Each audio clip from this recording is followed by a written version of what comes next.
Next అండి branded outfit అనమాట. చాలా చాలా బావుందండి. నాకసలు నార్మల్‌గానే బ్లాక్ పిచ్చి గదా! So, grey and black combination చాలా బాగా వచ్చింది. సో, దుపట్టా చూడండి బ్లాక్ విత్ జరీ తోటి digital print and self design తోటి ఎక్సలెంట్ దుపట్టా వచ్చింది. చాలా చాలా ఎక్సలెంట్‌గా ఉంది. దట్టు గ్రే కలర్‌కొచ్చేసరికి ఎంత క్లాసీ ఉంది అవుట్‌ఫిట్.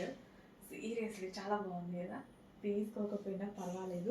బట్ బావుంది, లేదు అని అనుకుంటే సరిపోతుంది గదా మీరైతే. సో, అది కూడా నాకు హ్యాపీ అనమాట. బావుందా? లేదా? మన కలెక్షన్. సో, అది. నీడున్నప్పుడే తీసుకుంటాం గదా డ్రెసెస్ అనేవి. సో, మంచి కలెక్షన్ మళ్ళీ మళ్ళీ రాదు. ఫాస్ట్‌గా ఆర్డర్ చేస్తూ ఉండండి. సో, ప్రతీది యూనిక్ కలెక్షన్ ఉంటుంది. మంచి మంచి కలెక్షన్స్ బెస్ట్ ప్రైజెస్‌లో తీసుకురావడానికి ట్రై చేస్తున్నా. క్వాలిటీ అయితే ఆసమ్. ఈ డ్రెస్ క్వాలిటీ చాలా బావుంది. సో, బ్రాండెడ్ ఐటెమ్ ఇదొచ్చేసి మనకి 3 piece set with black bottom. With black bottom. Okay. Complete 3 piece set బావుంది నిజంగా. ఇక్కడ నుంచి వీడియో ఆఫ్ చేద్దామంటే ఆపబుద్ధి అవ్వట్లేదు. అంత నచ్చింది నాకు. ఏంటో తెలీదిగ నచ్చేసింది.